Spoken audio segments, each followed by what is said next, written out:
मुदाकरात् मोदकं सदा विमुक्तसाधकं कलाधरावसन्तकं विलासि लोकरक्षकम् अनायकैकनायकं विनाशितेभ्य दैत्यकं नताशुभाशुनाशकं नमामि तं विनायकम् न तेतरातिभीकरं नवोदितार्कभास्वरं नमत्सुरारिनिर्जरं नताधिकापदुड्डरं सुरेश्वरं निधीश्वरं गजेश्वरं गणेश्वरं महेश्वरं तमाश्रयप्राप्तरं निरन्तरं समस्तलोकषडङ्करं निरस्तदैत्यकुञ्जरं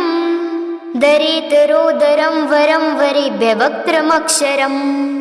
कृपाकरं क्षमाकरं मुदाकरं यशस्करं मनस्करं नमस्कृतां नमस्करोमि भास्वरम् अकिञ्चनार्तिमार्जनं चिरन्तनोक्तिभाजनं पुरारिपूर्वनन्दनं सुरारिगर्वचर्वणं प्रपञ्चनाशभीषणं धनञ्जयादिभूषणं कपोलदानवारणं भजे पुराणवारणं नितान्तकान्तिदन्तकान्तिमन्तकान्तिकात्मजम् अचिन्त्यरूपमन्तहीनमन्तरायकृतन्तनं हृदन्तरे निरन्तरं वसन्तमेव योगिनां तमेकदन्तमेव तं विचिन्तयामि सन्ततं महागणेश पञ्चरत्नमादरेण योऽन्वहम् प्रजल्पति प्रभातके हृदि स्मरन् गणेश्वरम् आरोग्यतां दोषतां सुसाहितिं सुपुत्रतां समाहितायुरष्टभूतिमभ्युपोति सोच्चिरात् मुदाकरात् मोदकं सदा विमुक्तसाधकं कलाधरावसन्तकं विलासि लोकरक्षकम् अनायकैकनायकं विनाशितेभ्य दैत्यकं नताशुभाशुनाशकं नमामि तं विनायकम् न तेतरातिभीकरं नवोदितार्कभास्वरं नमत्सुरारिनिर्जरं नताधिकापदुड्डरं सुरेश्वरं निधीश्वरं गजेश्वरं गणेश्वरं महेश्वरं तमाश्रयप्राप्तरं निरन्तरं समस्तलोकषडङ्करं निरस्तदैत्यकुञ्जरं दरेतरोदरं वरं वरेभ्य वक्त्रमक्षरम् कृपाकरं क्षमाकरं मुदाकरं यशस्करं मनस्करं नमस्कृतां नमस्करोमि भास्वरम् अकिञ्चनार्तिमार्जनं चिरन्तनोक्तिभाजनं पुरारिपूर्वनन्दनं सुरारिगर्वचर्वणं प्रपञ्चनाशभीषणं धनञ्जयादिभूषणं कपोलदानवारणं भजे पुराणवारणं नितान्तकान्तिदन्तकान्तिमन्तकान्तिकात्मजम् अचिन्त्यरूपमन्तहीनमन्तरायकृतन्तनं हृदन्तरे निरन्तरं वसन्तमेव योगिनां तमेकदन्तमेव तं विचिन्तयामि सन्ततं महागणेश पञ्चरत्नमादरेण योऽन्वहम् प्रजल्पति प्रभातके हृदि स्मरन् गणेश्वरम् आरोग्यतां दोषतां सुसाहितिं सुपुत्रतां समाहितायुरष्टभूतिमभ्युपोति सोच्चिरात् मुदाकरात् मोदकं सदा विमुक्तसाधकं कलाधरावसन्तकं विलासि लोकरक्षकम् अनायकैकनायकं विनाशितेभ्य दैत्यकं नताशुभाशुनाशकं नमामि तं विनायकम् न तेतरातिभीकरं नवोदितार्कभास्वरं नमत्सुरारिनिर्जरं नताधिकापदुड्डरं सुरेश्वरं निधीश्वरं गजेश्वरं गणेश्वरं महेश्वरं तमाश्रयप्राप्तरं निरन्तरं समस्तलोकषडङ्करं निरस्तदैत्यकुञ्जरं दरेतरोदरं वरं वरेभ्य वक्त्रमक्षरम् कृपाकरं क्षमाकरं मुदाकरं यशस्करं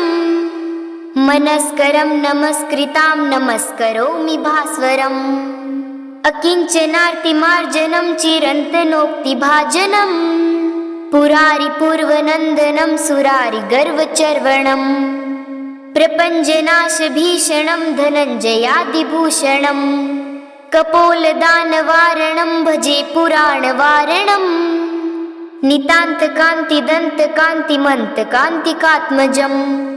अचिन्त्यरूपमन्तहीनमन्तरायकृतन्तनं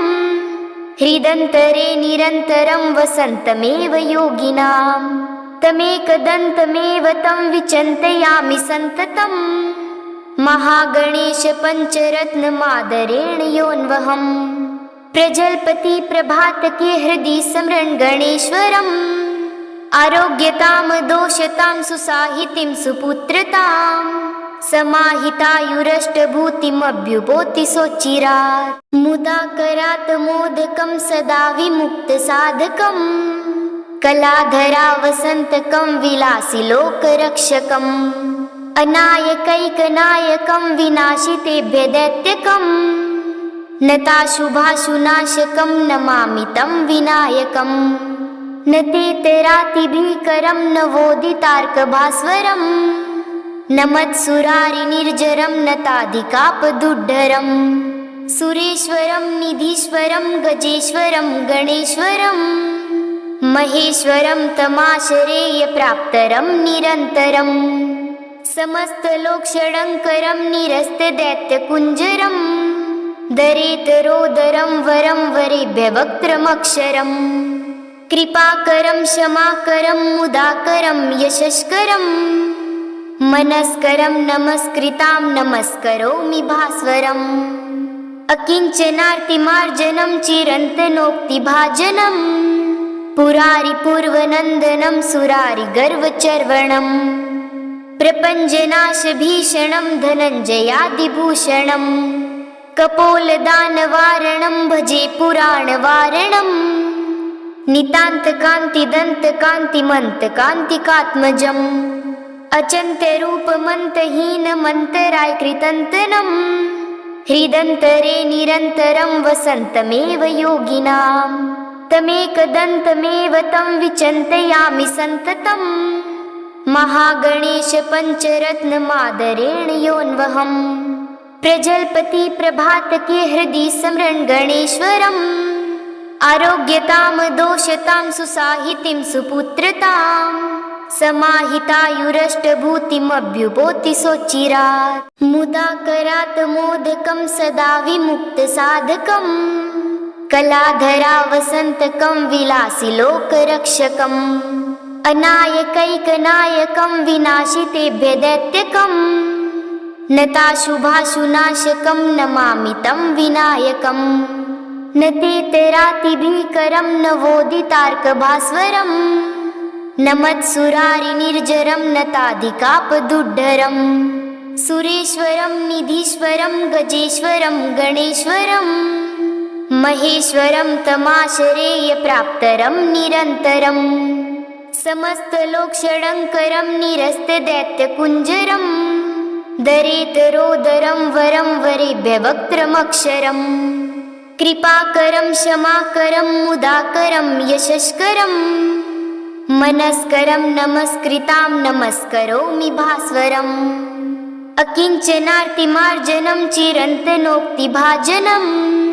पुरारिपूर्वनन्दनं सुरारिगर्वचर्वणं प्रपञ्चनाशभीषणं धनञ्जयादिभूषणं कपोलदानवारणं भजे पुराणवारणम् नितान्तकान्तिदन्तकान्तिमन्तकान्तिकात्मजम् अचिन्त्यरूपमन्तहीनमन्तरायकृतन्तनं हृदन्तरे निरन्तरं वसन्तमेव योगिनां तमेकदन्तमेव तं विचिन्तयामि सन्ततम् महागणेशपञ्चरत्नमादरेण योऽन्वहम् प्रजल्पति प्रभातके हृदि स्मरन् गणेश्वरम् आरोग्यतां दोषतां सुसाहितिं सुपुत्रतां समाहितायुरष्टभूतिमभ्युपोति सोच्चिरात् मुदाकरात् मोदकं सदा विमुक्तसाधकम् कलाधरावसन्तकं विलासि लोकरक्षकम् अनायकैकनायकं विनाशितेभ्य दैत्यकम् नताशुभाशुनाशकं नमामि तं विनायकं न तेतरातिभीकरं नवोदितार्कभास्वरं न मत्सुरारिनिर्जरं नताधिकापदुड्डरं सुरेश्वरं निधीश्वरं गजेश्वरं गणेश्वरं महेश्वरं तमाश्रयप्राप्तरं निरन्तरं समस्तलोकषडङ्करं निरस्तदैत्यकुञ्जरं दरेतरोदरं वरं वरेभ्यवक्त्रमक्षरम् कृपाकरं क्षमाकरं मुदाकरं यशस्करं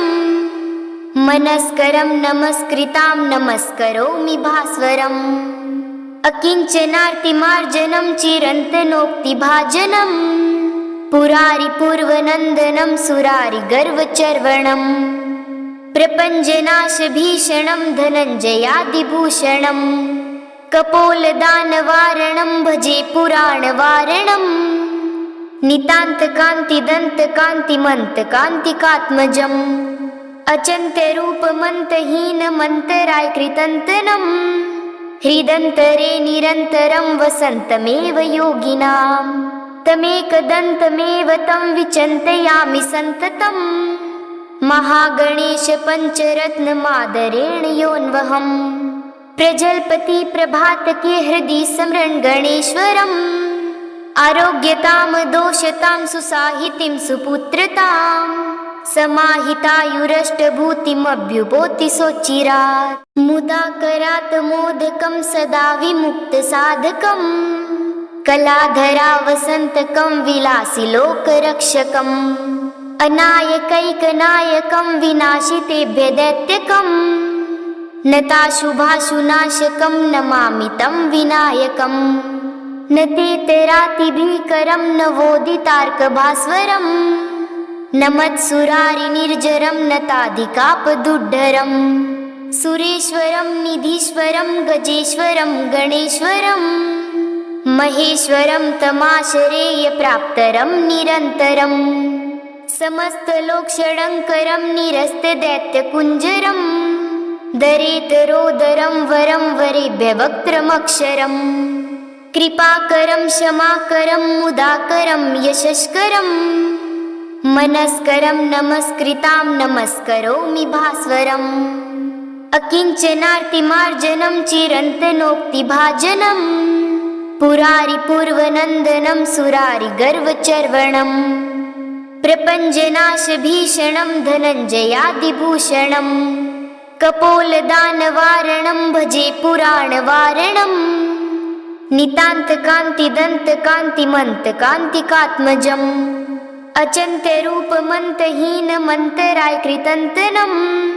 हृदन्तरे निरन्तरं वसन्तमेव योगिनाम् तमेकदन्तमेव तं विचिन्तयामि सन्ततम् महागणेश पञ्चरत्नमादरेण योऽन्वहम् प्रजल्पति प्रभातके हृदि स्मरन् गणेश्वरम् आरोग्यतां दोषतां सुसाहितिं सुपुत्रताम्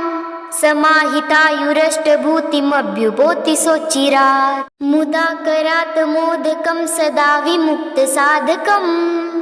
कलाधरा वसन्तकं विलासि लोकरक्षकम् अनायकैकनायकं विनाशितेभ्य दैत्यकम् नताशुभाशुनाशकं नमामि तं विनायकं न तेतरातिभीकरं नवोदितार्कभास्वरं न मत्सुरारिनिर्जरं नताधिकापदुड्डरं सुरेश्वरं निधीश्वरं गजेश्वरं गणेश्वरं महेश्वरं तमाश्रयप्राप्तरं निरन्तरं समस्तलोकषडङ्करं निरस्तदैत्यकुञ्जरं दरेतरोदरं वरं वरेभ्यवक्त्रमक्षरं कृपाकरं क्षमाकरं मुदाकरं यशस्करं मनस्करं नमस्कृतां नमस्करोमि भास्वरम् अकिञ्चनार्तिमार्जनं चिरन्तनोक्तिभाजनं पुरारिपूर्वनन्दनं सुरारिगर्वचर्वणं प्रपञ्चनाशभीषणं धनञ्जयादिभूषणं कपोलदानवारणं भजे पुराणवारणं नितान्तकान्तिदन्तकान्तिमन्तकान्तिकात्मजम् अचिन्त्यरूपमन्तहीनमन्तरायकृतन्तनम् हृदन्तरे निरन्तरं वसन्तमेव योगिनाम् तमेकदन्तमेव तं विचिन्तयामि सन्ततम् महागणेश पञ्चरत्नमादरेण योऽन्वहम् प्रजल्पति प्रभातके हृदि स्मरन् गणेश्वरम् आरोग्यतां दोषतां सुसाहितिं सुपुत्रतां समाहितायुरष्टभूतिमभ्युपोति सोच्चिरात् मुदाकरात् मोदकं सदा विमुक्तसाधकम् कलाधरा वसन्तकं विलासि लोकरक्षकम् अनायकैकनायकं विनाशितेभ्य दैत्यकम् नताशुभाशुनाशकं नमामि तं विनायकम् न तेतरातिभीकरं नवोदितार्कभास्वरम् न मत्सुरारिनिर्जरं नताधिकापदुड्डरम् सुरेश्वरं निधीश्वरं गजेश्वरं गणेश्वरं महेश्वरं तमाश्रयप्राप्तरं निरन्तरम् समस्तलोकषडङ्करं निरस्तदैत्यकुञ्जरं दरेतरोदरं वरं वरेभ्य वक्त्रमक्षरम् कृपाकरं क्षमाकरं मुदाकरं यशस्करं मनस्करं नमस्कृतां नमस्करोमि भास्वरम् अकिञ्चनार्तिमार्जनं चिरन्तनोक्तिभाजनं पुरारिपूर्वनन्दनं सुरारिगर्वचर्वणम् प्रपञ्चनाशभीषणं धनञ्जयादिभूषणम् कपोलदानवारणं भजे पुराणवारणम् नितान्तकान्तिदन्तकान्तिमन्तकान्तिकात्मजम् अचिन्त्यरूपमन्तहीनमन्तरायकृतन्तनम् हृदन्तरे निरन्तरं वसन्तमेव योगिनाम् तमेकदन्तमेव तं विचिन्तयामि सन्ततम् महागणेश पञ्चरत्नमादरेण योऽन्वहम् प्रजल्पति प्रभातके हृदि स्मरन् गणेश्वरम् आरोग्यतां दोषतां सुसाहितिं सुपुत्रतां समाहितायुरष्टभूतिमभ्युपोति सोच्चिरात् मुदाकरात् मोदकं सदा विमुक्तसाधकम् कलाधरा वसन्तकं विलासि लोकरक्षकम् अनायकैकनायकं विनाशितेभ्य दैत्यकम् नताशुभाशुनाशकं नमामि तं विनायकम् न तेतरातिभीकरं नवोदितार्कभास्वरम् न मत्सुरारिनिर्जरं नताधिकापदुड्डरम् सुरेश्वरं निधीश्वरं गजेश्वरं गणेश्वरं महेश्वरं तमाश्रयप्राप्तरं निरन्तरम् समस्तलोकषडङ्करं निरस्तदैत्यकुञ्जरं दरेतरोदरं वरं वरेभ्य वक्त्रमक्षरम् कृपाकरं क्षमाकरं मुदाकरं यशस्करं मनस्करं नमस्कृतां नमस्करोमि भास्वरम् अकिञ्चनार्तिमार्जनं चिरन्तनोक्तिभाजनं पुरारिपूर्वनन्दनं सुरारिगर्वचर्वणम् प्रपञ्चनाशभीषणं धनञ्जयादिभूषणम् कपोलदानवारणं भजे पुराणवारणम् नितान्तकान्तिदन्तकान्तिमन्तकान्तिकात्मजम् अचिन्त्यरूपमन्तहीनमन्तरायकृतन्तनम् हृदन्तरे निरन्तरं वसन्तमेव योगिनाम् तमेकदन्तमेव तं विचिन्तयामि सन्ततम् महागणेश पञ्चरत्नमादरेण योऽन्वहम् प्रजल्पति प्रभातके हृदि स्मरन् गणेश्वरम् आरोग्यतां दोषतां सुसाहितिं सुपुत्रतां समाहितायुरष्टभूतिमभ्युपोति सोच्चिरात् मुदाकरात् मोदकं सदा विमुक्तसाधकम् कलाधरा वसन्तकं विलासि लोकरक्षकम् अनायकैकनायकं विनाशितेभ्य दैत्यकम् नताशुभाशुनाशकं नमामि तं विनायकम् न तेतरातिभीकरं नवोदितार्कभास्वरम् न मत्सुरारिनिर्जरं नताधिकापदुड्डरम् सुरेश्वरं निधीश्वरं गजेश्वरं गणेश्वरं महेश्वरं तमाश्रयेय प्राप्तरं निरन्तरं समस्तलोकषडङ्करं निरस्तदैत्यकुञ्जरं दरेतरोदरं वरं वरेभ्य वक्त्रमक्षरम् कृपाकरं क्षमाकरं मुदाकरं यशस्करं मनस्करं नमस्कृतां नमस्करोमि भास्वरम् अकिञ्चनार्तिमार्जनं चिरन्तनोक्तिभाजनं पुरारिपूर्वनन्दनं सुरारिगर्वचर्वणं प्रपञ्चनाशभीषणं धनञ्जयादिभूषणं कपोलदानवारणं भजे पुराणवारणं नितान्तकान्तिदन्तकान्तिमन्तकान्तिकात्मजम् अचिन्त्यरूपमन्तहीनमन्तरायकृतन्तनं हृदन्तरे निरन्तरं वसन्तमेव योगिनाम् तमेकदन्तमेव तं विचिन्तयामि सन्ततम् महागणेश पञ्चरत्नमादरेण योऽन्वहम् प्रजल्पति प्रभातके हृदि स्मरन् गणेश्वरम् आरोग्यतां दोषतां सुसाहितिं सुपुत्रतां समाहितायुरष्टभूतिमभ्युपोति सोच्चिरात्।